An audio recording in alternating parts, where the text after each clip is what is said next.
जोहार साथियों, आप देख रहे हैं उगता झारखंड।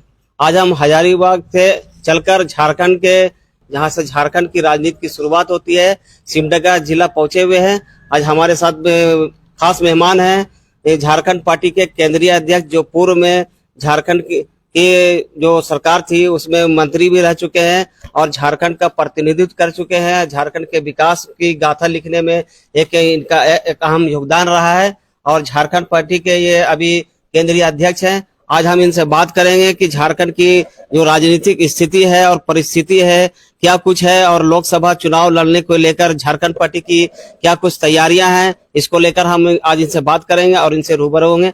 सर, पहले तो धन्यवाद है आपका जो हमारे चैनल के साथ जुड़े। आपको भी बहुत बहुत धन्यवाद। आज लोकसभा चुनाव को लेकर बिगुल फूका जा चुका है, ऐसे में झारखंड पार्टी का क्या कुछ रणनीति है और लोकसभा चुनाव को लेकर क्या तैयारियां हैं? देखिए, अभी झारखंड पार्टी का तैयारी हम लोग जोरदार तरीका से कर रहे हैं और अभी हम लोग का सभी पार्टी का उम्मीदवार का घोषणा कर दिया है। झारखंड पार्टी का घोषणा करना बाकी है, लेकिन हम लोग बहुत जल्द 2-4 दिन के अंदर में ही अभी एक लोगों का त्यौहार है, इस त्यौहार के बीत जाने के बाद हम लोग सेंट्रल वर्किंग कमेटी की बैठक करेंगे और उसमें हम लोग अभी सबसे पहले जैसे लोहरदगा है, खूंटी है, चाईबासा है, आपका हजारीबाग है, इसको प्रथम चरण में हम लोग घोषणा करेंगे। हम लोग का उम्मीदवार का घोषणा निश्चित रूप से जो हम लोग का आवेदन लेना है, जो उम्मीदवार है उनसे आवेदन आ गया है, उसमें हम लोग को विचार करना चाहिए। दमखम के साथ लड़ेंगे तो कौन उम्मीदवार हमारा सही सटीक उसको टिकट देने से हम लोग जीत हासिल कर सकेंगे, उसका विचार विमर्श करने के बाद हम लोग 2-4 दिन में घोषणा करेंगे। साथ साथ इस बार झारखंड पार्टी पूरा दमखम के साथ, और झारखंड पार्टी के नाम सुनकर जो राष्ट्रीय पार्टी है, भारतीय जनता पार्टी हो चाहे राष्ट्रीय कांग्रेस पार्टी हो, ये लोग सभी को डर गए हैं। इन लोग का नजर चाहे निगाह टिका हुआ है कि झारखंड पार्टी किनको उम्मीदवार बनाएगा, किनको बनाएगा, इसमें माने मंथन चल रहा है। और इन लोग का जो आकलन है या जो बेचैनी इसको कहा जाए कि बेचैन है ये दोनों पार्टी, इसलिए निश्चित रूप से हम लोग इसका पूरा तैयारी कर चुके हैं। अब सिर्फ हम लोग को औपचारिक है, घोषणा करना बाकी है। ये हम लोग रांची में घोषणा करेंगे और बहुत जल्द, और तैयारी पूरी है हम लोग का। झारखंड पार्टी झारखंड के कितने सीटों पर चुनाव लड़ेगी? 14 लोकसभा में या फिर कुछ सीटों पर? देखिए, हम लोग अभी निर्णय किए हैं, पहला सूची में हम लोग 4 करेंगे, उसके बाद फिर दोबारा हम लोग करेंगे, ये चौथा चरण में है। इसलिए हम लोग जैसे हमारा तो उम्मीद है कि हम लोग 14 में भी लड़ेंगे, इसमें हम लोग पीछे क्यों रहेंगे। लेकिन इसमें हम लोगों को निर्णय लेना है सेंट्रल वर्किंग कमेटी से, और झारखंड पार्टी में अभी सभी कोई अच्छे लोग आ रहे हैं, जैसा हजारीबाग से राजकुमार लोग आ रहे हैं, अच्छे व्यक्ति है, पकड़ रहा है, ये सब सारे तरह के लोग आ रहे हैं। इसलिए झारखंड पार्टी को इस बार जीतने से कोई नहीं रोक सकता है। और झारखंड पार्टी का इतिहास गवाह है, एक ऐसा समय था कि हमारे जो संस्थापक थे झारखंड पार्टी के, मरमगोम के जयपाल सिंह मुंडा, तो हमारे इस झारखंड से विपक्ष के रूप में बिहार विधानसभा में लोग बैठते थे और विपक्ष का पार्टी माना जाता था। लेकिन थोड़ा सा यहाँ कुछ कारण, सिद्धांत, चाहे यहाँ की जो नीति निर्धारण के कारण आज झारखंड पार्टी पिछड़ गया, लेकिन उसको हम लोग आगे ला रहे हैं और सभी पार्टी से टक्कर निश्चित रूप से देगा और लोग विकल्प के रूप में झारखंड पार्टी को देख रहे हैं। तो झारखंड में जो अभी आपने कहा कि शुरुआत में 4 सीटों पर लड़ेगी, तो वो कौन सी सीटें होंगी झारखंड की, कौन सा लोकसभा क्षेत्र? देखिए, अभी हम लोग सबसे पहले तो हम बोलेंगे कि अभी हम लोग का तैयार है और निर्णय ले लिया है कि हजारीबाग लोकसभा, उसके बाद में खूंटी है, उसके बाद लोहरदगा है, चाईबासा है, ये 4 का हम लोग घोषणा करेंगे। 4 सीटों पर अभी कंफर्म है कि चुनाव लड़ेंगे? हाँ, मैंने तैयारी जैसी होगी। तैयारी आगे हम लोग अधिक सीट पर लड़ेंगे, लेकिन पहला चरण में हम लोग 4 सीट का घोषणा करेंगे। तो देखिए, झारखंड में जो अभी खास मुद्दा है पलायन का, क्योंकि रोजगार के सृजन नहीं हो पाए, ना केंद्रीय पार्टियां इस पर पहल की, ना ही राज्य सरकार जो है कई बार स्थिर होती है, कभी अस्थिर होती है। झारखंड सरकार का भी जो है सो स्थिति डावाडोल है और ऐसे में कई बार रोजगार को लेकर अभी अवसर को तलाशने की कोशिश कर रही हुआ, मगर सक्सेस नहीं हो रहे हैं।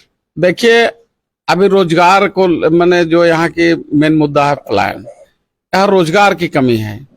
जो यहाँ यूपीएससी बोलिए, जेपीएससी बोलिए, चाहे जो भी 4th ग्रेड का जो भी नौकरी है, उस नौकरी में बाहर के लोग आ रहे हैं। यहाँ के जितने भी जो शासन किए हैं, चाहे कांग्रेस पार्टी का, चाहे क्षेत्रीय पार्टी या झारखंड मुक्ति मोर्चा की मुख्यमंत्री है, कांग्रेस पार्टी की सपोर्ट से इन्होंने यहाँ की नौजवान जो युवक को आज तक कभी ध्यान नहीं दिया है, जिसके नतीजा है कि लोग पढ़ लिख कर भी बेरोजगार हैं और बाहर पलायन कर रहे हैं। लेकिन झारखंड पार्टी की नीति सिद्धांत है कि इस बार जो यहाँ पर जो अराजकता है, चाहे यहाँ रोजगार की बात है, सुरक्षा की बात है, यहाँ हर तरह से लोग त्रस्त है। उसको हम लोग एक प्लानिंग, एक ब्लूप्रिंट हम लोग के पास बना हुआ है, उसके तहत इस बार चुनाव लड़ेंगे और यहाँ के लोगों को संरक्षण भी देंगे, रोजगार भी देंगे हम लोग, और एक मास्टर प्लान के तहत आगे बढ़ रहे हैं। हमको उसकी विधि व्यवस्था हम लोग के पास झारखंड पार्टी के पास है।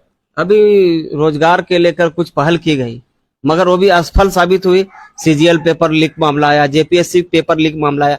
ऐसे में युवाओं का भविष्य अधर में चला जा रहा है। देखिए, यहाँ तो रोजगार के लिए बड़े बड़े यहाँ कंपनियों से एमयू हुआ, बहुत तरह से यहाँ झारखंड की पैसा खर्च हुआ, हाथी उड़ाया गया, बहुत ऐसे लोग किया है, लेकिन यहाँ कोई सफल नहीं हुआ।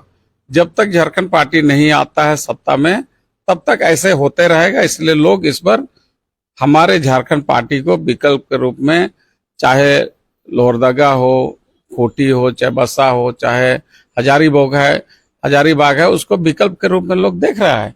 और इस बार हम लोग को जीतने से कोई नहीं रोक सकता है। खूंटी का लोकसभा का नेतृत्व भी आपने किया, काफी नजदीकी मुकाबला रहा। तो इस बार जीतना तय है, इस बार फाइनल है, इस बार हम लोग का जीत निश्चित है। जो हम लोग 4 सीट घोषणा किए करेंगे अभी 2-3 दिन के बाद में, उस सीट हम लोग का 1 नंबर सीट में है और जितना तय है। इसमें लोग सोच रहा है, वोट होना देर है, जीतना देर नहीं है। मतलब विकल्प के रूप में झारखंड पार्टी को जनता चुन सकती है। ये तो चुन सकती नहीं है, लोग विकल्प के रूप में ये निर्णय ले लिया है। यहाँ की जनता, चाहे हजारीबाग हो, चाहे खूंटी हो, चाहे चाईबासा हो या लोहरदगा हो, ये लोग मन बना लिया है कि आजादी के बाद से लेकर आज तक कि यहाँ कांग्रेस को भी देखा है, और ये लोकसभा 45 साल लगातार 9 बार भारतीय जनता पार्टी यहाँ जीता, लेकिन आज तक हिंदू के नाम पर जीता है। बड़े बड़े मंदिर की बात हम नहीं कहना चाहेंगे, धर्म के नाम पर जरूर जीता है, लेकिन एक छोटा सा देवगुड़ी नहीं बना सकता है, लोगों के लिए पूजा करने के लिए एक पीपल का पेड़ तक नहीं लगा सकता है। लोग इसको देखकर उब गए हैं, इससे त्रस्त हो गए हैं, निराश हो गए हैं। आप हम लोगों का झारखंड पार्टी का ही लोग समर्थन देने के लिए सभी को तैयार है। वोट होना बाकी है, जीतना निश्चित है। झारखंड सरकार में आपने भी मंत्री का पद रखा और मंत्री बने, तो इसको लेकर क्या झारखंड में अभी कोई जो राजनीति है किस तरह से देखते हैं? देखिए, जिस समय हम लोग, चाहे मधु कोड़ा के सरकार था, चाहे हम लोग मंत्री थे और लोगों की सरकार में, हम लोग जैसा चाहे हम लोग अपने अनुकूल जनता के हित में काम किए। आज तक कभी भी झारखंड में बड़े बड़े पुल पुलिया नहीं बना था। चाहे शहर में देखिए इंफ्रास्ट्रक्चर जो मैंने हाई तकनीकी से जो बनाए हम लोग, चाहे सड़क की बात हो, हर तरह की जो योजना की बात हो, विकास की बात है, हम लोग जब मंत्री थे उस समय ही बना, ना पहले कभी बना था और ना अब हम लोग हट गए हैं तो और ना बना है। इसलिए जिस समय हम लोग मंत्री थे, हमारे मंत्रित्व काल में सारा विकास हुआ है। उसके बाद विकास ठप हो गया है। इसे भी लोग भाली भांति देख रही है। इसे लोग समझ रहे हैं कि विकास अगर हो सकता है तो यही लोग के माध्यम से हो सकता है। इसलिए लोग हम लोगों को चाह रहा है और विकल्प के रूप में हम लोग हैं। यानी कि आप कहना चाहते हैं कि जो मधु कोड़ा की सरकार में विकास हुए, वो उस विकास का अभी कोई भी प्रारूप नजर नहीं आता है। देखिए, मधु कोड़ा के सरकार में निर्दलीय की ही सरकार थी, लेकिन जो मधु कोड़ा के मैंने कार्यकाल में जो काम हुआ, विकास हुआ, वो ना पहले कभी हुआ है और ना कभी होगा। लेकिन जब हम लोग फिर पुनः आ जाएंगे जगह पर, तो पुनः विकास की गति हम लोग देने का काम करेंगे। यही तो अभी जो आप चुनाव लड़ेंगे, कौन से अहम मुद्दे होंगे यहाँ की जनता के से जुड़ी हुई, उन सब मुद्दों के बाद आधार पर क्या आप बताएं कि कौन सा मुद्दा होगा लोकसभा? देखिए, हम लोग का लोकसभा के मुद्दा, जैसे खूंटी लोकसभा के मुद्दा हम बताएंगे, और पूरा झारखंड की बात है तो यहाँ हमने आपको मैंने बताने की कोशिश की है कि यहाँ का अहम मुद्दा है प्लान।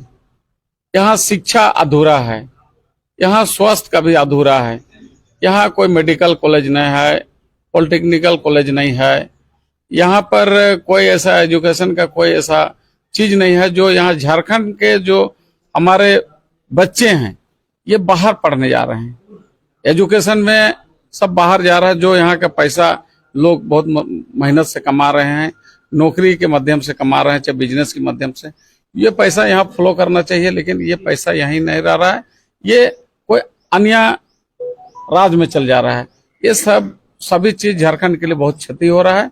इसलिए अगर हम लोग जीतेंगे तो यहाँ पर जो मेडिकल कॉलेज है, चाहे अच्छा एजुकेशन है, हम लोग उसको ग्रोथ में लाएंगे।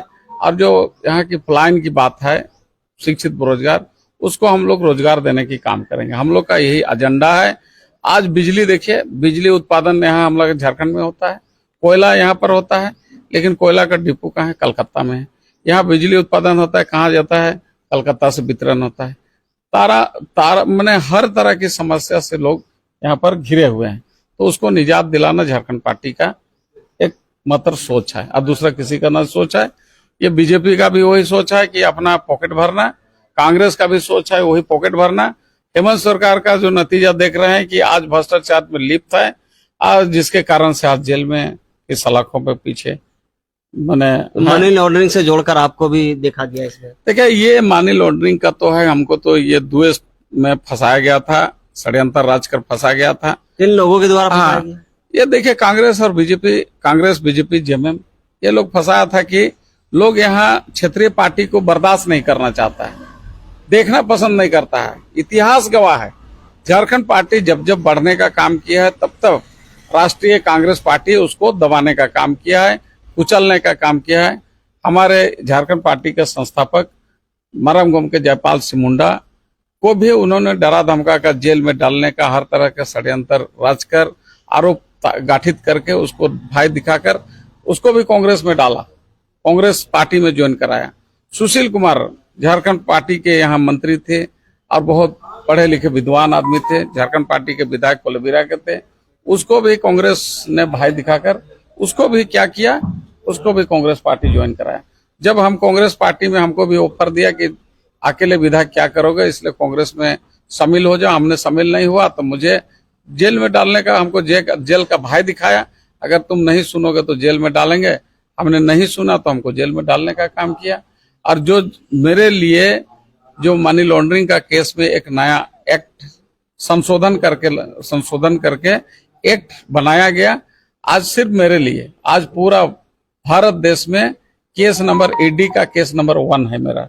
आज वही केस में मेरे लिए वो लोग संशोधन किया, लेकिन आज मेरे लिए गड्ढा खोदा, लेकिन आज क्या हुआ, उस गड्ढा में सभी यहाँ के नेता, आईएएस आईपीएस और मुख्यमंत्री जो मेरे लिए गड्ढा खोदा उसमें गिर रहे हैं। तो अभी जो अब 4 सीटों पर लड़ेंगे, इसके बाद की क्या रणनीति होगी? जो 14 लोकसभा की बात हो रही है, देखिए, हमारा नीति तो हम आपको स्पष्ट कर चुके हैं कि हमारा क्या नीति है, क्या सिद्धांत है, किस मुद्दा पर चुनाव लड़ेंगे, हमने आपको बता ही दिए कि किस मुद्दा पर लड़ेंगे।